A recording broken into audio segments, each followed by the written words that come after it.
Okay, guys, we are on scene here at a customer's location. This particular customer that I'm taking care of today does a monthly volumetric inventory report with me, or I do it for him. Uh, this is it's a it's a place where they store all of the raw material that makes different kinds of mulch. There's 31 stockpiles here. I'm going to go through how to set up on the DJI app, how to set up um, to to do a good oblique capture, a double grid capture, similar to what you can do on drone deploy, a double grid on drone deploy. But I'm going to teach you guys how to do it on DJI Pilot 2 because it doesn't natively have that mode to do a double grid. Traditionally, if you were on DJI Pilot 2, you might need to use the oblique or smart oblique methods, but the double grid that drone deploy would use, the drone deploy app, is actually probably more accurate. It's definitely more efficient because you're capturing far fewer photos to get the same information. And I'll show you guys on the app how to take care of that, how to set that up. The first thing we're going to do though is we're going to set up our Emlid base station. We're out here in the middle of nowhere. There is no internet here. So I'm going to go through on the Emlid Flow app how to set up your Emlid as a base station and we're going to do local NTRIP directly to the drone that way, or directly to the controller, who then will send it to the drone. But we're going to use local NTRIP, so we're not relying on any kind of internet connection at all. So the first thing we're going to do is get the base set up and get it averaging its position. So come with me. Let's go ahead and get that done.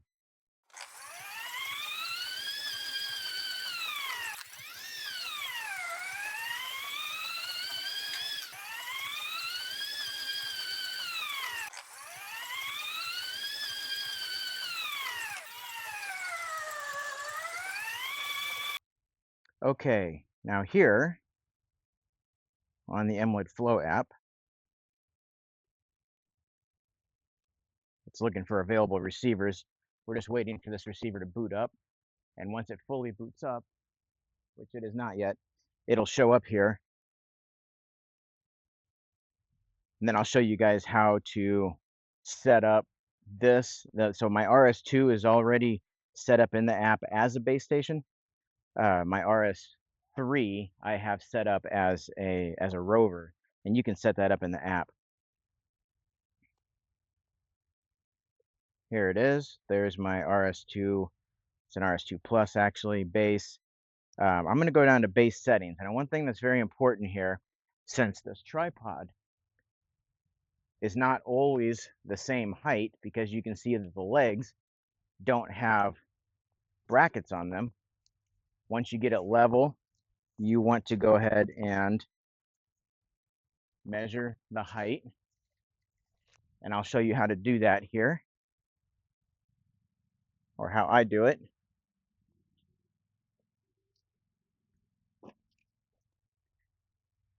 I use a level, and the height measurement goes right to the bottom of the receiver.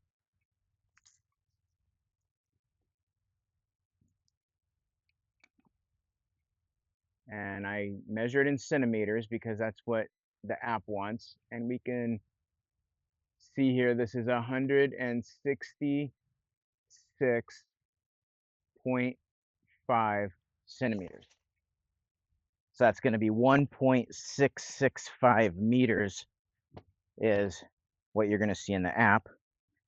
So under base settings here, it's averaging, it's already doing the 2-minute average. I'm going to hit configure, and we said it was 1.665 in height. Save. Now it's going to restart the configuration because it was configuring it for a different height. Now you can see that that was only 0.2 of a centimeter difference, or 2/1000ths of a meter. But this is really what's going to give us the most accurate measurements. So you can see it's pretty close each time you set it up. But if you look at that base over there, the farther apart those legs are spread, the lower the lower the receiver sits to the ground. So it's really important that you measure it every single time with a base like this. Now, if you have a pole that has a stated height on it, which I do, I have a rover pole in the Jeep here, and I could use that and then just use that number. I still like to measure it anyway because the foot of that pole is a point, and how high the receiver is from the ground is really going to vary on how deep that point is, right? And it could be an entire centimeter off. So we don't want things to be a centimeter off. And you can see here, I just corrected a 2/10 of a centimeter. So it's very important that that this is accurate. Okay, so we have about 45 seconds left of averaging. We'll go ahead and set the rest of the stuff up here.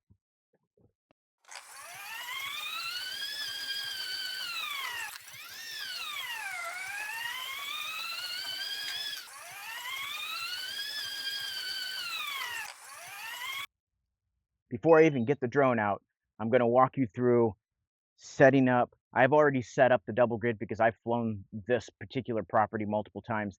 But I'm going to go through the settings and show you exactly how I've set up a double grid. It's actually going to be done in 2 flights. It's only going to be 1 physical flight, but it's going to be 2 flights in the controller. And you'll see here. So jumping into the controller, I'm going into DJI Pilot 2 here, and I'm going to go into flight route. You'll see all my saved routes. You'll see here on the top, this says Resource Mayaka. That's the name of this place. Resource Mayaka /1 and /2. Like I said, this is going to be 2 separate flights. It's only going to be 1 physical flight, which I will show you here in just a second. So you can see I have Resource Mayaka /1 and /2. Let's go into /1. This is our first flight, and I'm just going to show you how I have this set up. So one, I name them in such a way so that I know which flight's first, which flight's second, because you'll see in a second why that's actually important. And here you can see that I have the camera set up, and I have this set up as an ortho collection, not an oblique collection. That's important because the oblique collection is what gives you the oblique or smart oblique flights, which is not what we're looking for here. This flight's done at 250 feet to give them 2 centimeters of GSD. That is happy. That makes them happy. Safe takeoff altitude, 150 feet is just fine out here. Here's the speed. This course angle is important, 180 degrees. Take a note of that because we will need to know that number when we set up our second flight. I'm going to go to advanced settings. Oh, one more thing here. If you look at upon completion, it says exit route mode. What that means is the drone will just stop and hover. It's not going to do anything. So when this is complete, the drone stops and hovers. And then what I do is I'll get out and I'll reset and I'll start the second flight and it'll pick up right where it left off. So I have this on exit route mode upon completion. That'll make the drone hover and not come back and land. So when I hit advanced settings here, this is where the meat of this whole thing is. Target surface takeoff point, or target surface takeoff point, that's 0 because we're on the ground. The side and frontal overlaps are important. 70% side, 80% frontal. This mimics exactly what drone deploy does in the double grid capture. I don't have any margins set because I have them built into the route already. I always go distance interval shot. You get fewer photos that way. You can do timed interval shot, but then when the drone's making its turns, it just keeps snapping around the turns, even though it's still in the same spot. So, so I use distance interval shot, and then point the aircraft along the route. That just makes it go forward. And then a defined gimbal pitch. So I changed gimbal pitch to defined. I come down here and I make it -70. So that's technically an oblique capture, even though I have ortho set for the capture style. And then it's going to start the route. As you see here, you can see where we are. It's going to start the route right here where we are. And then takeoff speed as fast as it'll go to save batteries, right? Okay, so that is /1. Now, what I do is I just hit copy and I name the copy /2, and I only have to change 2 things. Here's /2. Now, you don't have to change anything. This is going to be exactly the same as /1 because you just hit copy route. Now, what I'm going to do here is upon completion, I'm going to change that from exit route mode to return to home. This is going to force the drone to come back home. After I'm done with this flight, we're going to be done. So that's what we do there. And then under advanced, or I'm sorry, not even under advanced settings, under course angle, you take your first course angle and either add or subtract 90 degrees to get your second course angle. So my first course angle was 180, minus 90 is 90. So this course angle is 90 degrees. That is what's going to give us our double grid. All of the advanced settings are exactly the same as what you saw before. 70 side, 80 front overlap, no margins because I already have them built in, distance interval, custom camera angle, which is minus 70 degrees, a long route, takeoff speed. This is set up now. We have now resource Mayaka oblique 1 and resource Mayaka oblique 2. So we're going to start with resource Mayaka oblique 1. Let's go back into our Emlid flow. You can see here that we're on average single, which is exactly what we want. I'm going to go to receivers. Correction input is off because we're just doing local NTRIP. Remember, there's no cell service out here. Now, you do see up at the top, it says LTE and it has a couple bars. It's not reliable. I may be able to get NTRIP off of Florida's FPRN right now, but it may go away somewhere in the flight. So I just don't bother with it, and I just do average single. Base output, we're going to change this to local NTRIP. What NTRIP does, so here, if I'm NTRIP, you can see that goes to caster Emlid. I don't want that. I want to be on local NTRIP so that it just broadcasts its own signal right to my controller, and I'll show you where that's set up on the controller. A couple of things we're going to do before we fly is we are going to go into resource Mayaka oblique 1. We're going to tell it to run the route. I will show you what's going to happen here. First thing, it doesn't like the RTK. So we're going to go in here and we're going to tell it Emlid RS2 local is the local NTRIP that comes right off of the drone. And we need to change the Wi-Fi to my phone.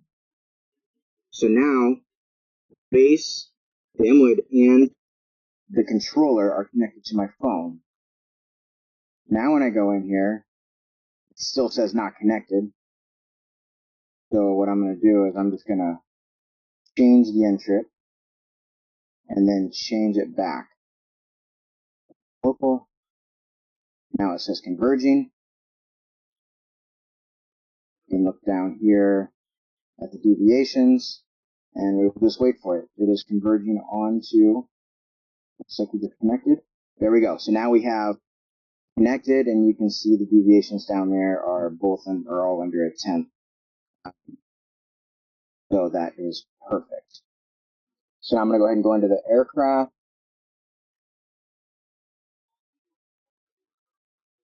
Sensor status, compass, calibrate compass, and we always do this compass calibration.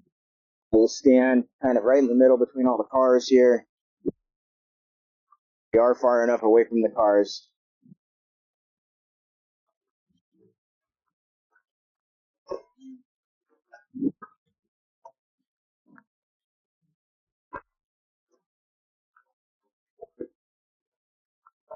RTK positioning error. Positioning accuracy. Fly with caution. The RTK disconnected because you can see it's reconnected already. It was because I was covering the RTK out. Okay, guys. So the issue we're having here is my Insta360 keeps overheating. So I will just make sure that when we're in the studio that I go ahead and fill in what you're missing with the video. But I do have screen recordings of everything, so should be able to make this work out. So the aircraft is set up. RTK is active. We have the compass calibrated, which you didn't see because I think the video cut out. I'm going to go ahead and hit play on here, and then we look through all of our settings to make sure everything is correct. I'll show you a couple of things. Under next, so it says here, return to home altitude is lower than the highest point of the route flight. Adjust that. Yeah, it doesn't like that. So you don't have to go fix it. It'll let you fly. But just to keep it happy, return to home altitude is 203. It's going to want that above the 250. I'll hit next. Everything looks good here. Shutter mode 1 to 1000, nice sunny day. That's what we're going to use. And I white balance as sunny. Make sure that you click the white balance onto something. And also dewarping is off because I use Pix4D Matic to process the videos, or to process the photos, I'm sorry. And Pix4D Matic is expecting that warping. What the dewarping does is it slightly zooms in each photograph to get rid of the warping on the sides. Don't use it. You don't need it for Pix4D. And then so shutter mode priority 1 to 1000 and sunny white balance. Now the white balance is important that you set it to something, but it's better that it's wrong than set to auto. Wrong is better than auto. We want the white balance to be consistent in every single photograph. So I usually set sunny or cloudy depending on what the sky says. But if I set cloudy when it's a sunny day or sunny when it's a cloudy day, that is better than having it on auto. Trust me on this. Okay, so I'm going to upload the flight mission. And then I'm going to hit start. And the drone's going to take off. So here it goes.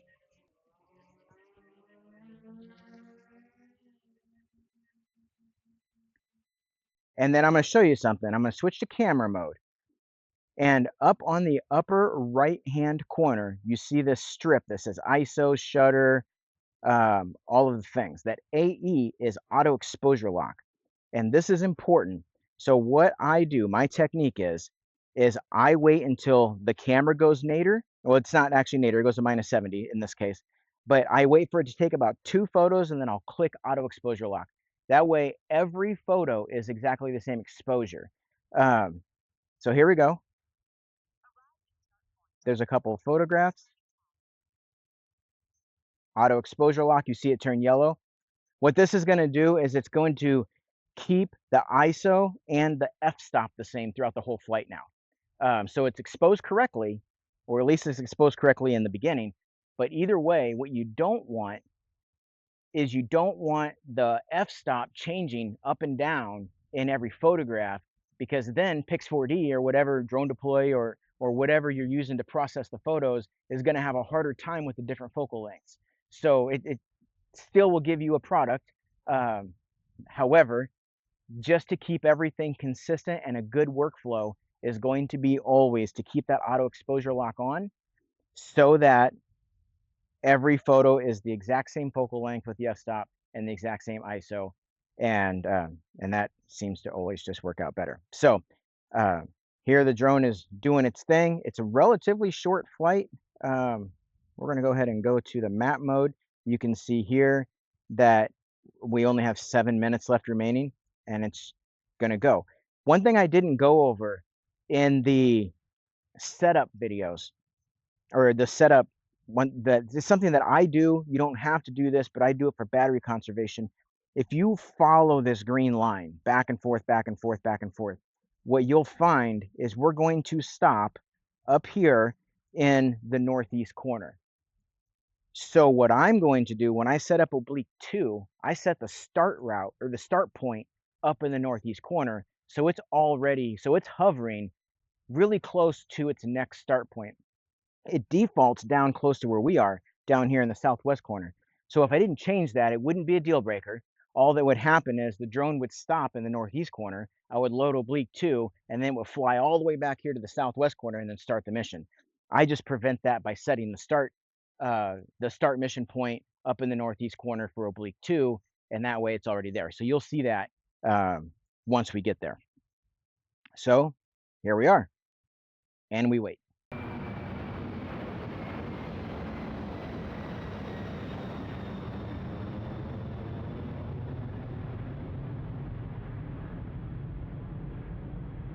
Okay, guys, here we are. You can see that I have changed locations. I'm trying to keep this camera a little bit cooler. You can see the drone is just hovering up there, just like we said it was going to in the northeast corner. So now I'm just going to back out of this. Let's make sure we're recording here. We are. Now I'm just going to back out of this, go to Resource Mayaka /2, hit start, look at my parameters. Next, look at my parameters. Sunny, dewarping's off, shutters mode priority, 1 to 1,000, upload flight mission. Start, same thing, back to the camera. The auto exposure lock is going to be off.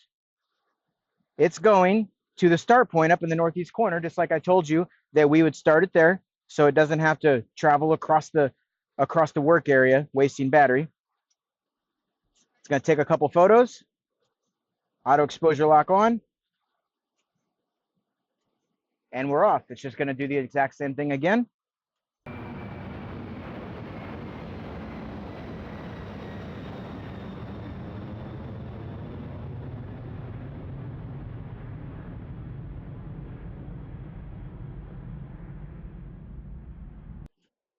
Okay, as the drone's finishing up here, you can see how we have this nice double grid pattern, just like drone deploy would have done.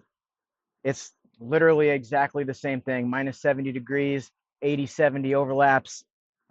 We just have to build the 2 flights manually in DJI 2 instead of drone deploy automatically doing it for you. I personally like the DJI Pilot 2 app a little bit better than I like the drone deploy app.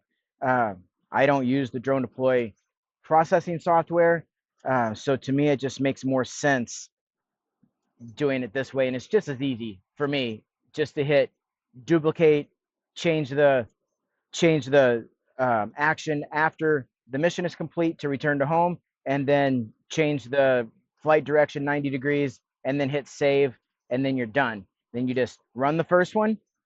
When it's done, run the second one. It'll come back home and land. And it says here we have 30 seconds left, and we'll go ahead and see that happen.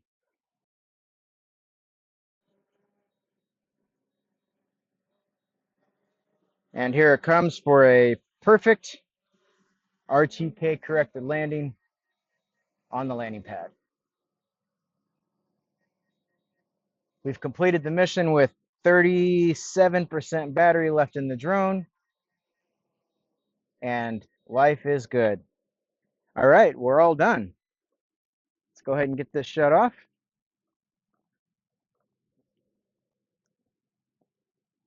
And we'll get everything put away. And what I'm going to do before we leave is I'm going to just go ahead and quickly review these photos. We want to make sure that you're always doing that before you leave your site, just in case something didn't go the way you expected it to. We're not all the way at home when we figure it out. All right, so let's take you to the computer.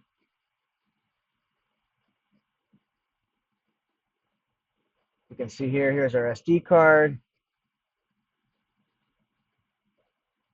And you can see here, Resource Mayaka /1 and Resource Mayaka /2. We'll just go in here, click this, let's expand this, give it a preview mode, and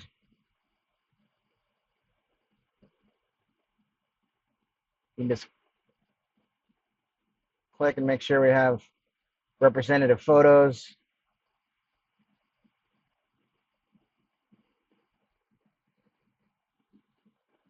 Come down here, scroll over.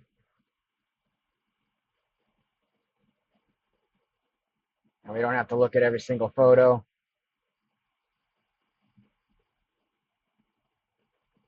I just want to make sure that we have good quality on all of them.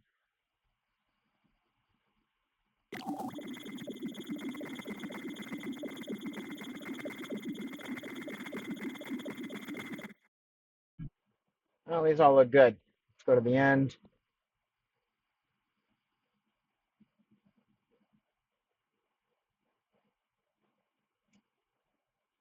Let's check out, oh, we didn't even do that. Let's check out /2.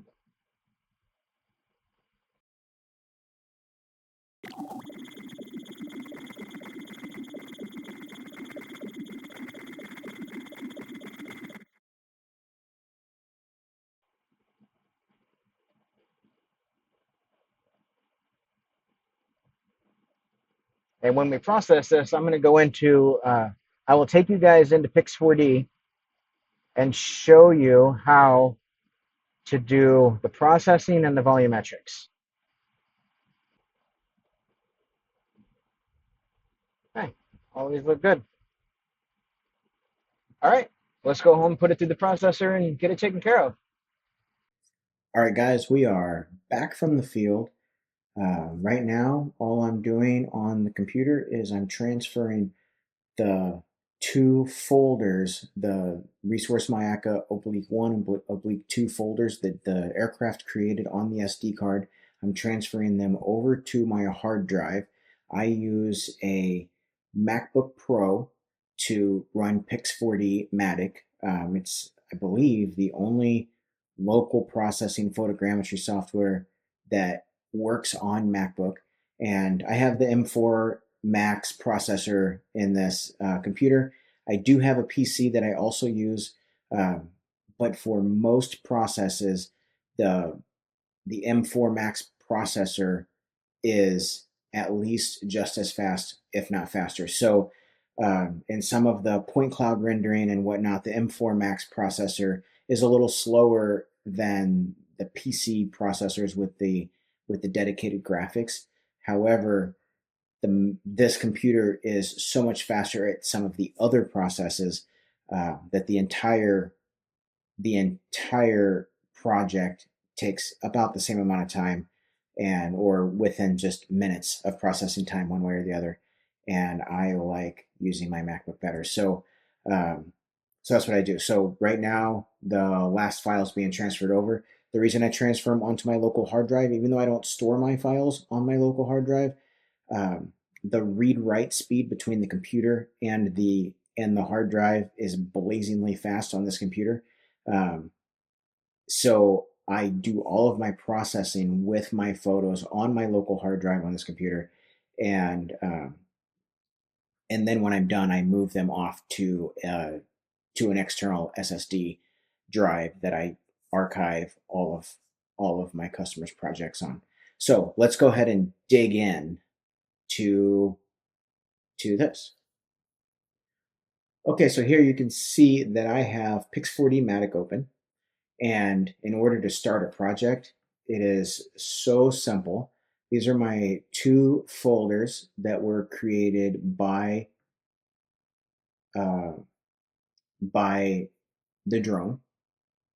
All I have to do is take both of these folders and drag them over, and we will give this a name.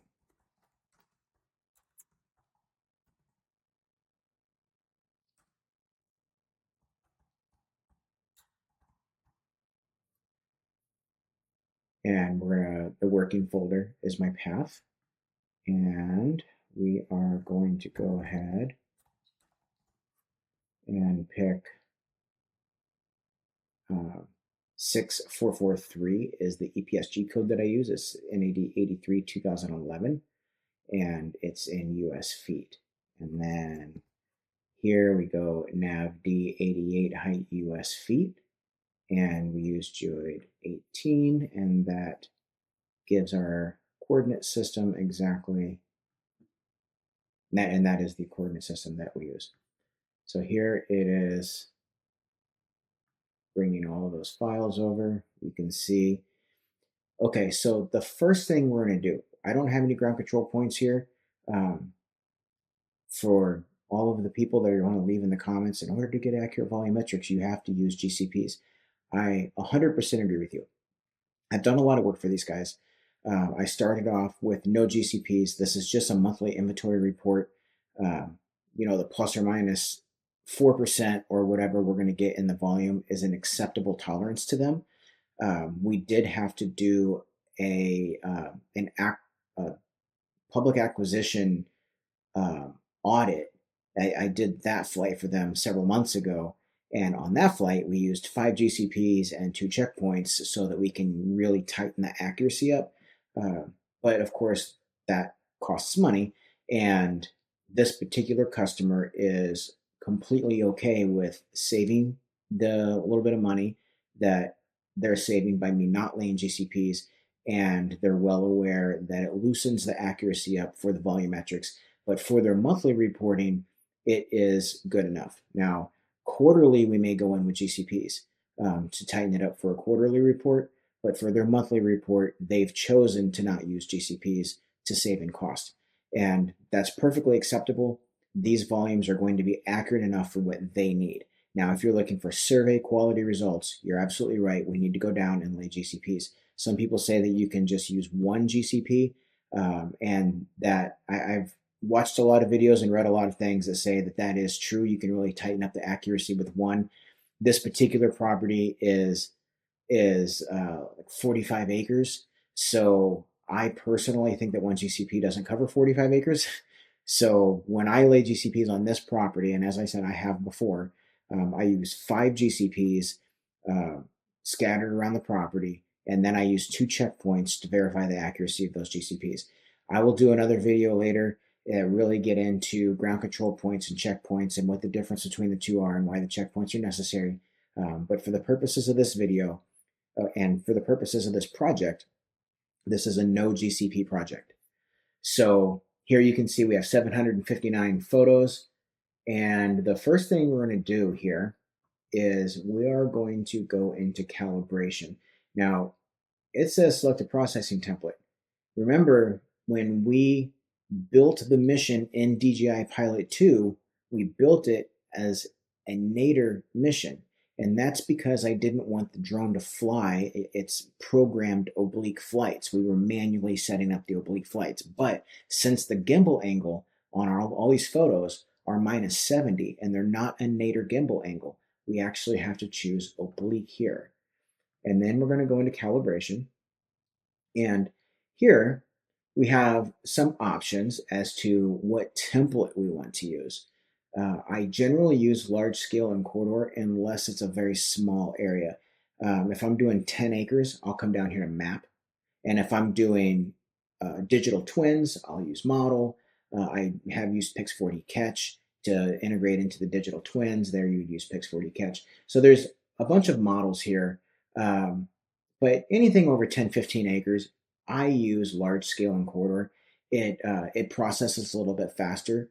You probably lose a little bit of accuracy.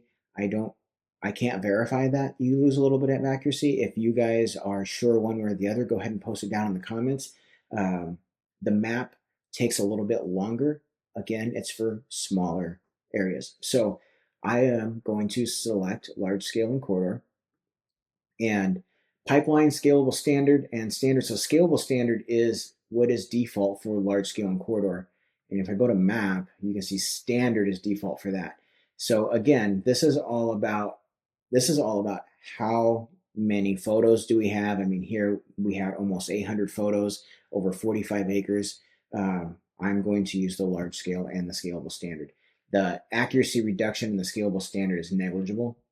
Image scale, I leave most of this stuff default all the way down. And again, this is just for camera calibration. So we're going to go ahead and calibrate the cameras, and then I'm going to use a region of interest before I go ahead and render the point cloud and the mesh. So I don't go down here and select all these things, and some people do. You just select everything and let it run.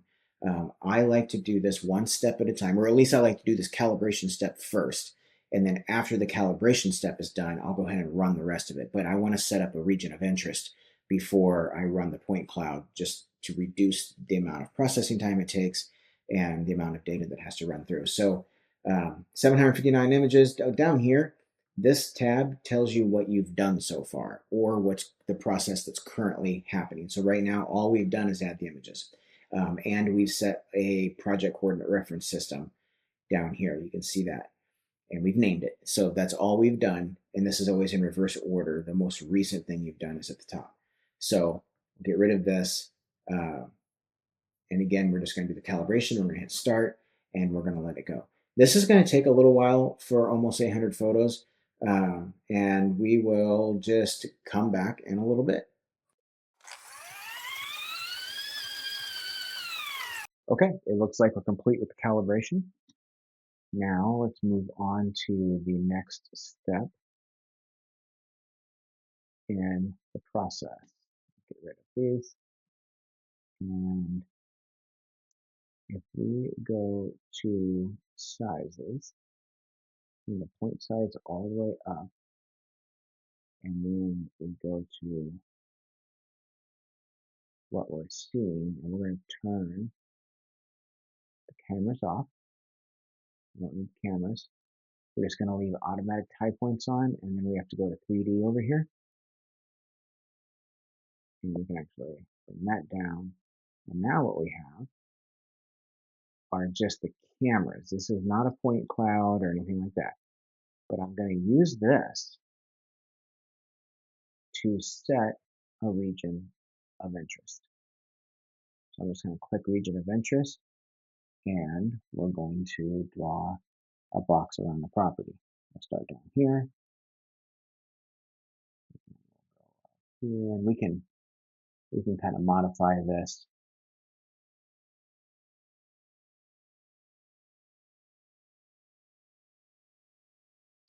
This ultimately makes the point cloud and the mesh look better. So this is a three-dimensional box. And you can see all of the points that are outside of this box when we go to render the point cloud are going to be ignored. So it's important that we have the vertical and horizontal boundaries correct. So if you look right up here, I'm going to show you something. This cone right here controls the vertical above the plane. And then there's the one on the bottom that controls it below the plane.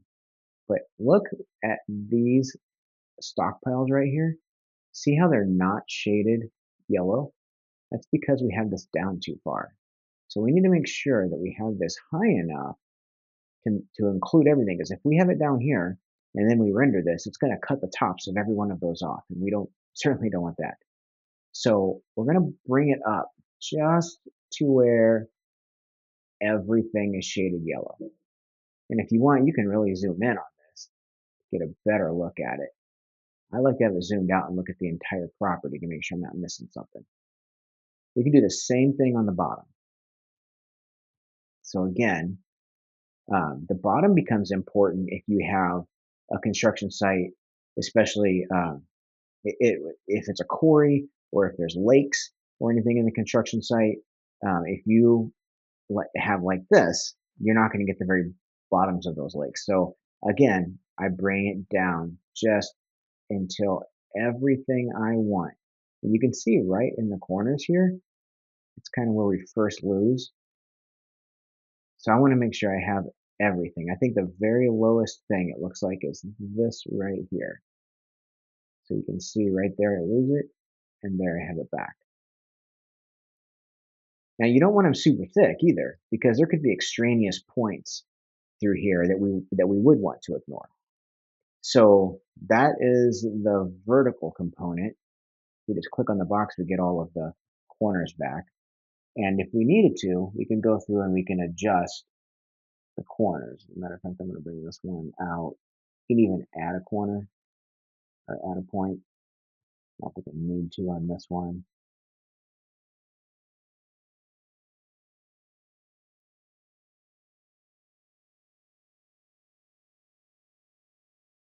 Actually, looks pretty good. Got everything. I go around all the borders and I just make sure that I'm not cutting anything off that I need. I usually, on this particular property, I usually keep this little lake there or whatever it is. Okay, I think we've got the area of interest to be exactly what we want. So now we're going to go back over here to the processing tab, and we don't need to recalibrate now. We do need to generate a dense point cloud, and here we're going to use the hardware accelerated algorithm. Half scale is just fine for almost everything. Density optimal. If we're doing digital twins, I would bump that up to high, but optimal here. Minimum matches, I usually bump this up to 4. I don't think it's necessary. Keep the noise filter on. Don't need the sky filter since these are all minus 70 degrees. There's no sky in any of the photos. don't need mask aware. On a project like this, we don't need outlier removal. We don't need image pre-processing. We do need a mesh, and we'll go ahead and do the DSM and the orthomosaic. Now, for the mesh, I don't usually change any of these things because most of the prior settings or previous settings flow through. This is going to be scalable versus standard. It's going to be oblique template. All of this is perfectly acceptable. Now, if I had put the sky filter on here, the sky mask here would automatically be clicked on. At this point, we can't even click it on because we didn't put the sky filter at the top. And then the DSM, it says, what information do you want me to use for the DSM? Now, we can use the automatic tie points, which is what we're looking at right now, or we can use the dense point cloud. The only time you would ever use the automatic tie points is if you're not going to create a point cloud. So if you have a customer that just wants a DSM and an orthomosaic, then you could create the DSM without creating the point cloud, save you a ton of processing time. In this case, since we're doing, this has to be three-dimensional since we're doing volumetrics, and the point cloud rendering is much more accurate than coming off the ATPs, we're going to always use the dense point cloud if we create a dense point cloud, which in this case we are. Okay, orthomosaic, we'll look at this. Hardware accelerated, all of this stuff oblique, all of this stuff is exactly what we want. And what do we want for exports? So this completely depends on your customer. I always export a quality report. If we go over here, we can say what format do we want that in? I want that in PDF. I don't necessarily need a DSM.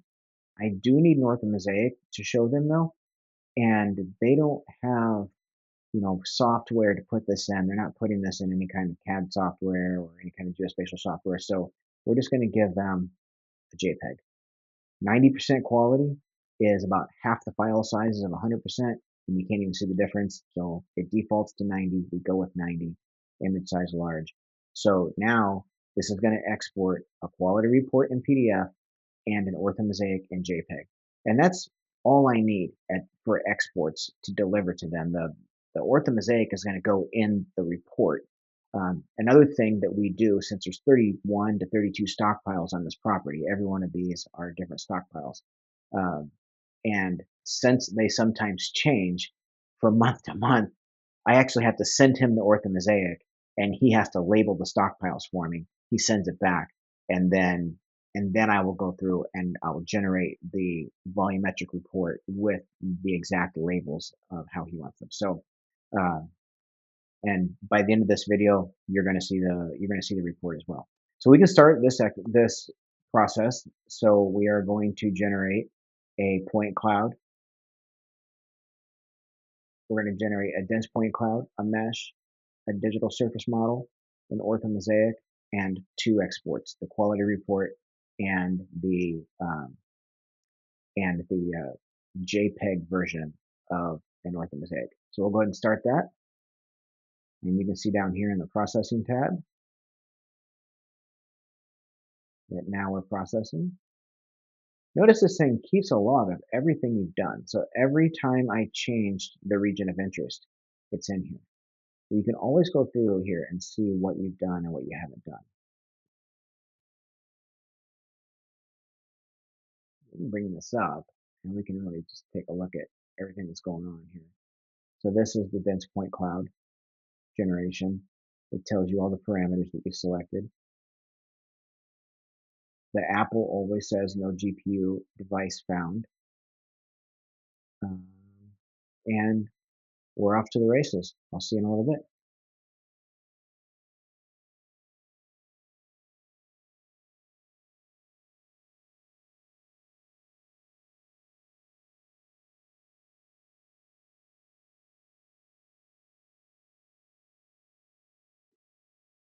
Okay, you can see here that we are done generating the dense point cloud. It's still working on, it's working on the DSM now, then it's going to do the mesh, orthomosaic, but we can go in here now to the view panel. We can get rid of the automatic tie points. we can get rid of the region of interest. And we now have the point cloud done, even though the rest of the model isn't done. Do you have the point cloud? And you can see in point cloud fashion, you can actually come in here if you wanted to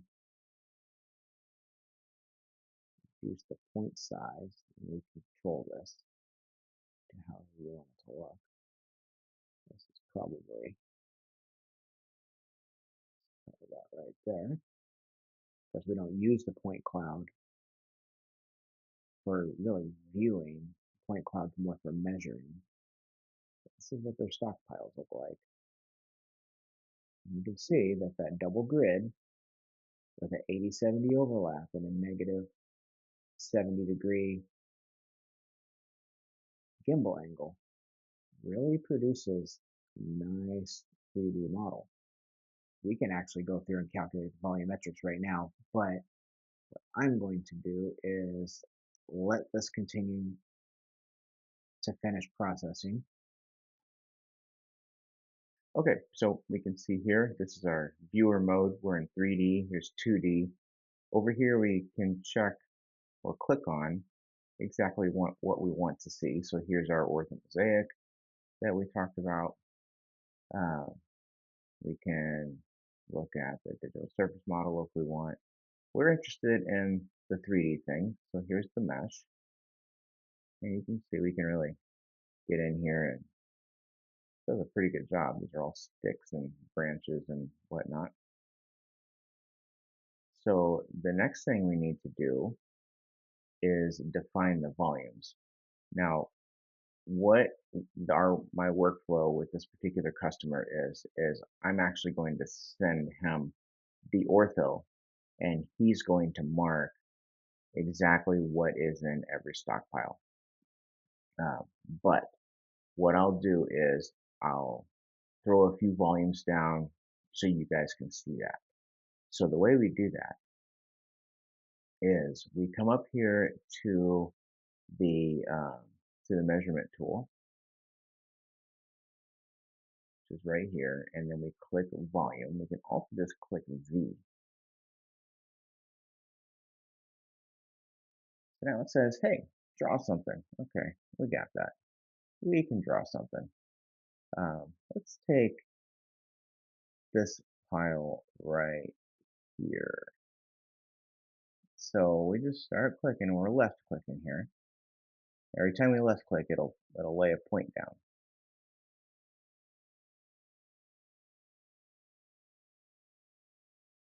And we're going to go through and we're going to refine this, all of the edges here. Once we get the rough shape down,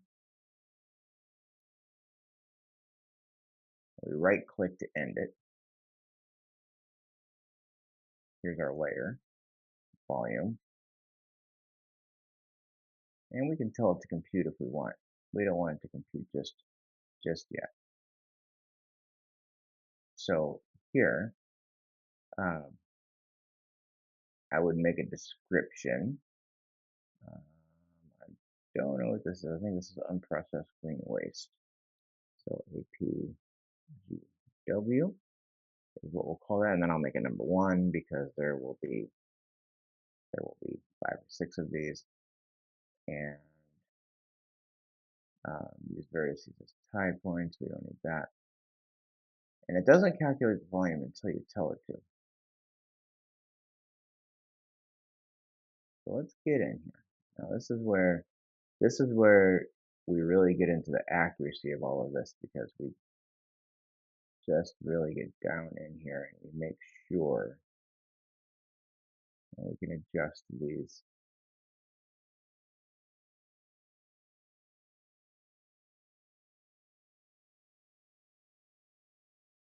Did you notice how I had to come up here and hit simple selection?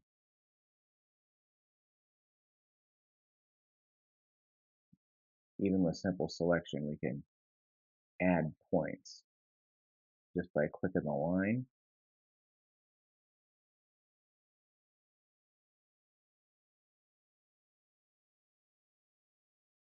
And look how this comes in here. So what I'm going to do is I'm going to drag this way. I'm going to bring this in here. Really going to tuck it in. Now I take quite a bit of care to get this right, because this is an inventory report for these guys.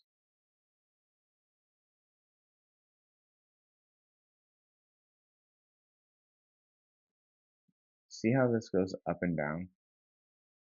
Because this point is sitting on whatever you drop it on vertically. So you want to make sure that it's sitting on the ground. So if it's up here, you can tell that it's not on the ground and that we need to come out farther.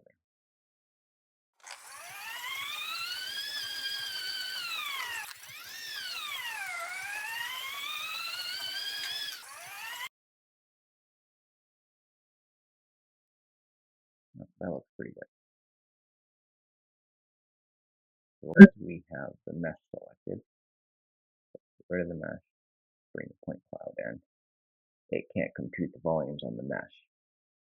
Remember I had said earlier that the mesh is just for visual, and it is actually the point cloud that we take measurements off of. So now I have the point cloud selected, and now when I hit compute, it should compute the volume. There it goes.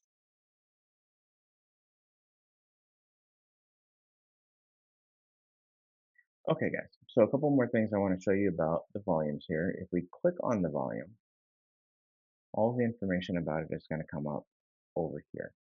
Now, what we're looking at is the cut volume. This is the volume that is the inventory of this stockpile. A couple things you want to be careful of here. If we click this button right here, this is align vertices. What this does, I'm gonna change the perspective here so you guys can see this. So every one of these vertices has a vertical component to it, whether it's sitting on the ground or if I've got it a little bit up on the stockpile. We want to align this to average. So watch what happens when I click this. You see the vertical movement here. Now we can align it to the highest or to the lowest,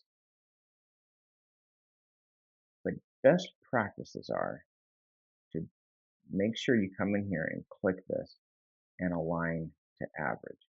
Now there's a very common exception to this, and I'll do one more stockpile. I think there's one in here. This one here is up against this retainer wall. You see this?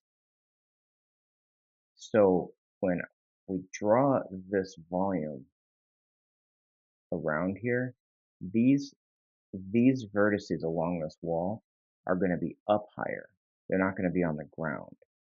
And if we click average, what'll happen is Pix4D will bring these up on this side, even though they are sitting on the ground, and it'll bring these down a little bit, and it'll put them all at the same level, which in this case would not be correct.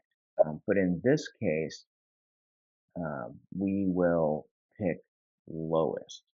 And what that'll do is it'll bring these vertices that are up against the wall down to the ground, which is what we want to get an accurate reading.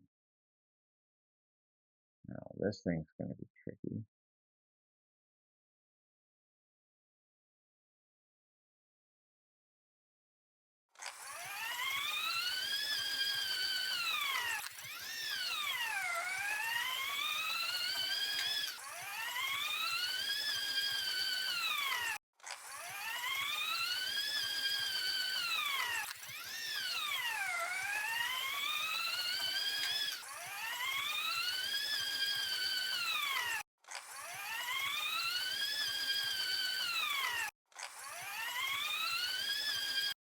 I don't know what material this is yet, so I'm not sure what to name it. However, point cloud up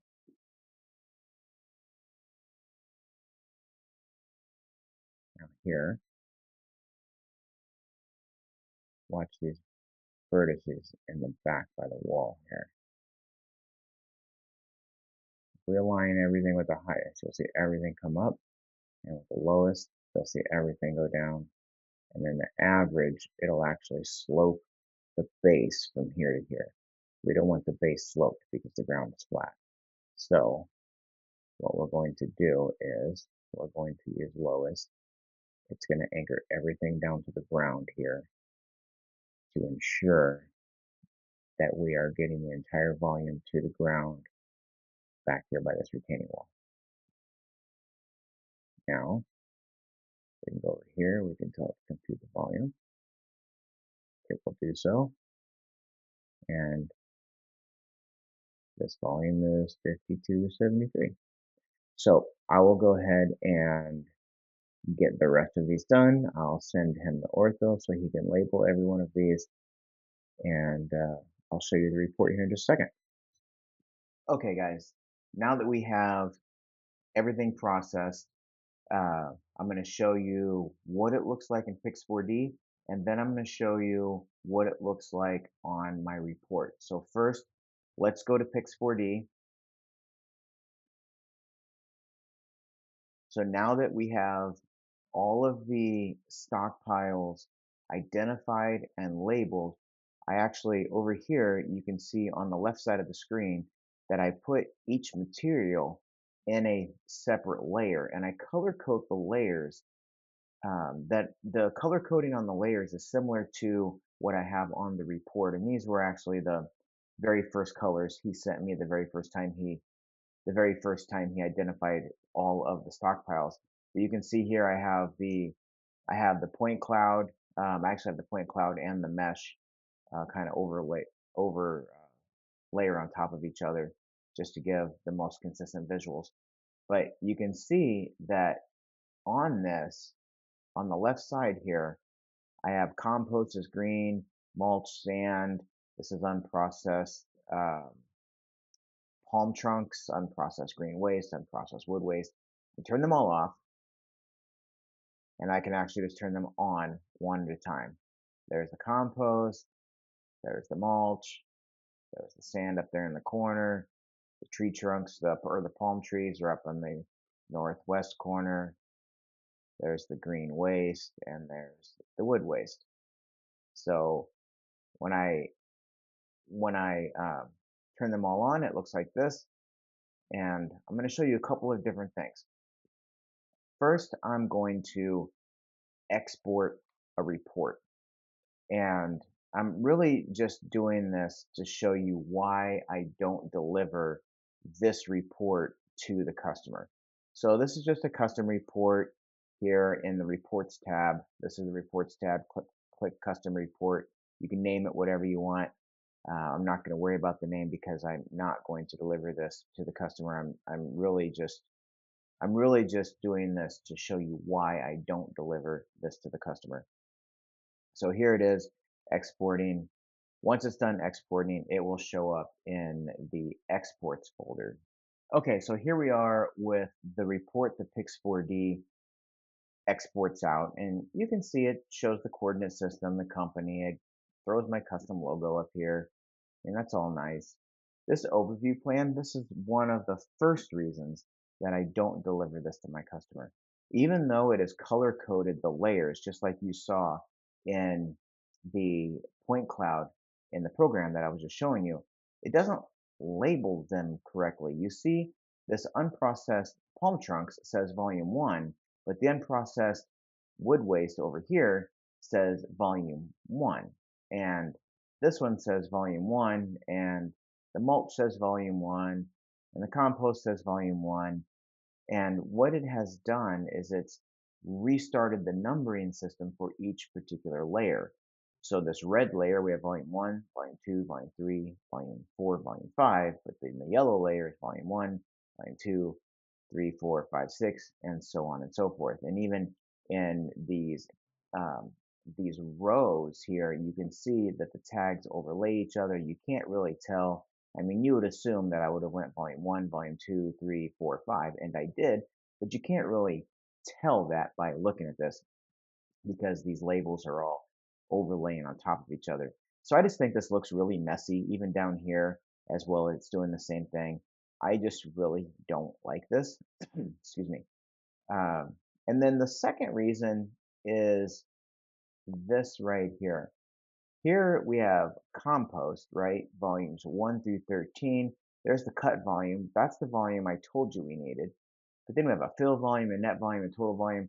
These numbers are applicable to some applications, but not for inventory. Inventory, really, we're just looking at the cut volume.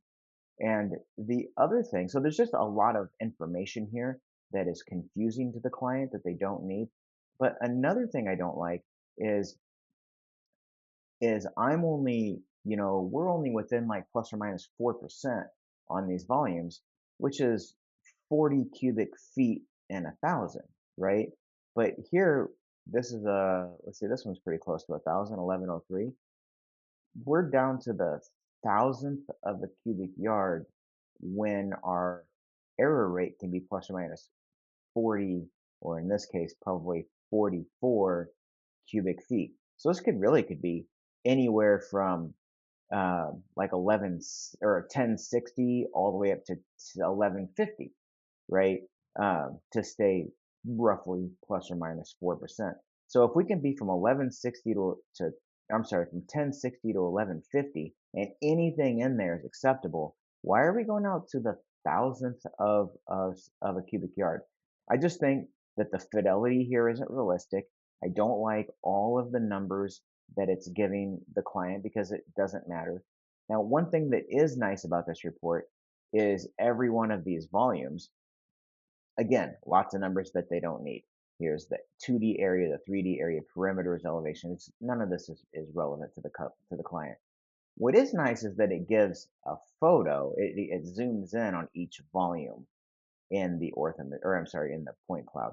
I like that, but I would rather give that up. And I actually don't have to give it up. I could include that in the report, but I don't need to, and I'll show you why. So I'm going to go all the way to the very end just to show you the very last, or at the very end here, we have a full volumes report.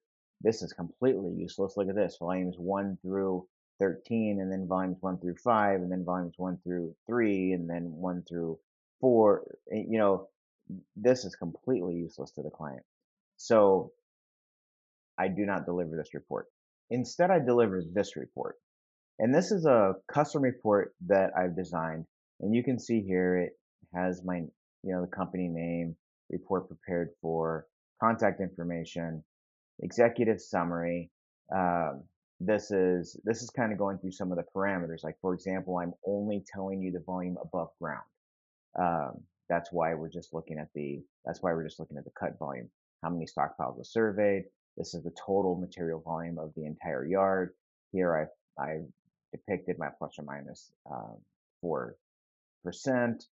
I put in here how I got my RTK corrections. I was, as we did out in the field, it was the RS2 with the local NTRIP with RTK corrections and no independent ground control validation. That's important to put that in there because I don't want any time in the future somebody coming back and saying, did you use GCPs or did you not? I clearly say here that I don't, and it's not even the only place. I'll tell you, or I'll show you in the next page, it says the same thing. And then here, I'm basically saying, hey, I'm not a surveyor, right? This is not certified for legal boundary, title, any kind of engineering purposes. This is just for volumetric estimates. That's the only thing this report is for. Come down here, I've got some more information. How high was I? What's the ground sampling distance? How did I correct the GPS and ground control used? No, I have used ground control on this property in the past. That report says yes here. And then it also says that I used 5 ground control points and 2 checkpoints for a total of 7 points. Coming down, this is an orthomosaic, And I make this out every single month for these guys. I'm going to zoom this in a little bit. So this is an orthomosaic that I think is way better than what is in the Pix4D provided report. This one I've actually labeled. This is stand pile 1, 2, and 3. This is the palm trunk. This is the wood waste, green waste, compost, mulch. And I'm identifying exactly which pile is which so that when we get down here to the stockpiles, and you want to see what this 1322.1, what is compost pile 7? I can come right up here, I can zoom in and say that is this pile right here. And this is why I don't need the close-in zoomed photos of each stockpile, because this orthomosaic is very clear. And the way I do this, by the way, is I airdrop the orthomosaic to my iPad and I use my Apple Pencil and I draw all of this out and then I import it back in, and then in preview I put the text labels in. So it's a little bit of a process to do this, but my client is happy with the way it looks, and the colors are the same every single month. So unprocessed green waste is always red, unprocessed wood waste is always yellow. So it's very consistent from month to month. So going down, you can see that I've dropped the hundredths and the thousandths. I kept the tenths of cubic yards, even though, as I said, you know, this compost 3 is going to be anywhere from 1050 to 1160, give or take. I still keep the tenths. I don't even really know why. It doesn't really matter why that the tenths are there or not. But I keep them in. Moving down, here is every category. I don't, this color doesn't match. Unprocessed green waste is red. As you come up here, unprocessed green waste is red. But red doesn't look good here. So just visually, this color looks better. But other than that, the colors match what you see on the orthomosaic color coding. And then the last page here talks about terms and assumptions. I talk about my margin of error. It's internal planning and inventory audits only, and may not be used for legal surveys or boundary determinations. So again, I'm stating at the very end that I am not a licensed surveyor, and these are not surveyed numbers. And then of course, contact information. So my deliverable to my client is solely this report. It's all they get. I do put this orthomosaic in his folder as well as a standalone file, but I do not believe he uses it. The only reason I do that is because I make the orthomosaic, I color code it all in, I label it, I put it in his folder, and then he texts me basically and says, yes, you got it all right, or no, this pile, which was compost last month, is actually mulch this month. And sometimes that'll happen. Especially these piles here in the middle, sometimes these piles will change. Like these may end up mulch next month. I don't know. They're compost this month. So that's what I have them labeled as. Guys and girls out there, I really hope that this tutorial video of how to make a volumetrics report from start to finish has helped you out. Please, if you did find it helpful, subscribe to my YouTube channel, like the video, comment on the video. If you have any questions, I'll be monitoring the comments. Please just drop any questions you have in the comments, or if you have any suggestions for me, absolutely anything I can be doing better, please drop that in the comments. I'll respond to anybody that comments or ask a question. Again, please like and comment on the video if you found it helpful, and keep everything safe out there. I'll be doing more of these videos in the future. Any particular aspect of construction data acquisition that you would like to see a video made of, please put that in the comments as well. I will be acting on requests. So if you want a video of how to do whatever you can think of, how to just do a quick as-built that you can do on site for a client, or whatever the case may be. How do you do progress monitoring with overlays and Pix4D Cloud Advanced, or whatever you want to see? Drop that down in the comments. I will be reading those, and I'll be making videos to suit you guys. So again, this is Rob Smith. I am the owner of the Tampa Bay franchise of Blue Nose Aerial Imaging. I'm also the host of the Drone Advantage podcast. Please hop over to YouTube and sign up for those videos. Or if you want the audio only podcast, we are on Apple Podcasts and Spotify, or you can get to me on www.buzzsprout.com. You can see all of my podcasts there as well. So until next time, fly safe, and we'll see you.